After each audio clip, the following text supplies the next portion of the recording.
มื่อนี้เฮ็ดอาหารกินเนาะเฮ็ดอาหารแบบประหยัดมีไข่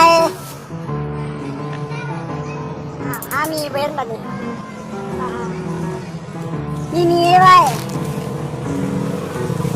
เนี่ยนะ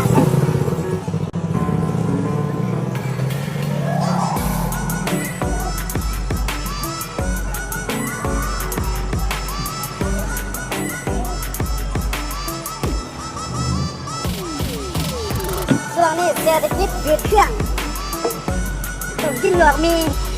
เก็บเงินไว้ไปกินเบียร์มาแล้ว Oh no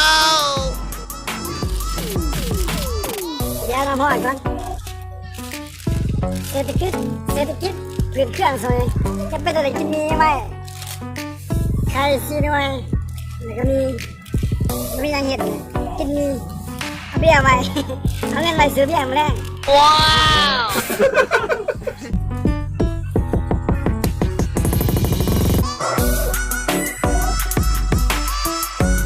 น้ำแล้วก็หอดครับเดี๋ยวน้ำหอดครับ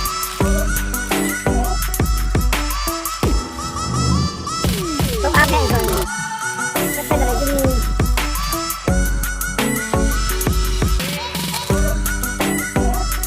น้ำเริ่ม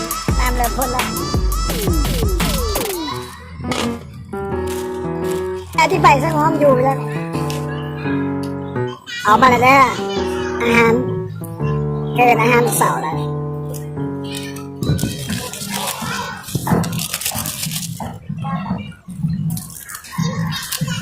แก้วเนี่ยใส่ก็ดีบ่ใส่ก็ดีแต่ดีที่สุดต้องใส่โอ้ใส่ดีครับหนาลายหมดเลยครั้งแรกในชีวิตที่เจนมีก็ดี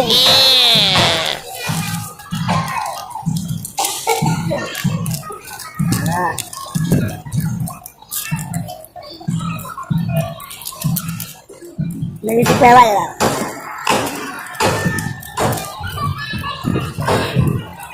ถ้าอยากรสชาติมันดีก็ต้องใส่เครื่องปรุงก่อนใส่รสชาติก็ต้องเอาไข่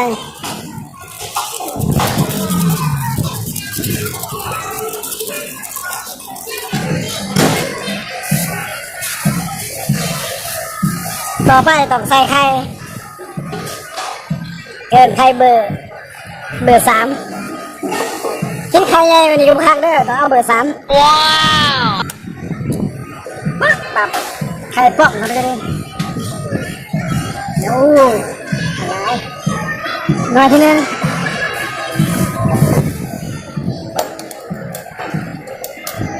หน่อยที่2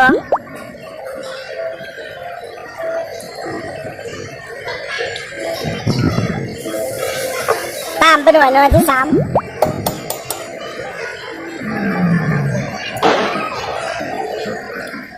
หน่วยสุดท้าย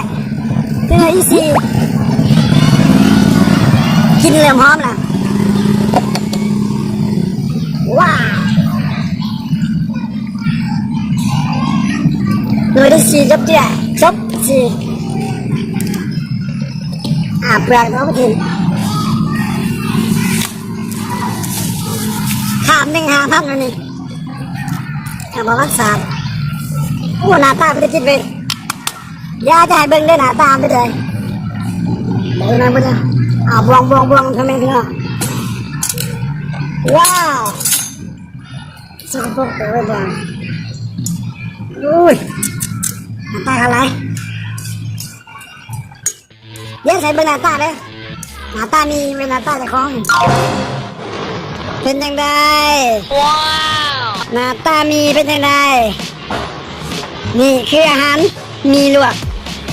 บะแม่นอาหารลวกมีรสชาติมันชิมเดี๋ยวชิมมันชิมว่ามันแสนก็แสนแต่ว่ามันเดี๋ยวจวดจวด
ประธานโทษผมเบิ่งเด้ออาจจะอยากนั่งก็มีบางที่เนาะ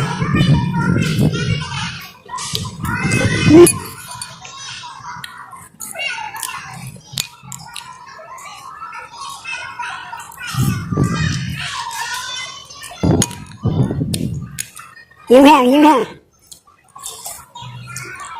มันขาดอย่างหิวเนี่ยคือยังไม่ได้กินข้าวขั้นตอนประหยัดขาบ1,500เนาะประหยัดสุดๆเลยขาบ5,000ซื้อมี2,000มีไว้ถุงหนึ่ง2,000ซื้อไข่อีก3 หน่วย3,000แต่ครับเติม1จะเป็น4เนาะครับเติมครับเติมมันคือเป็น3 หน่วย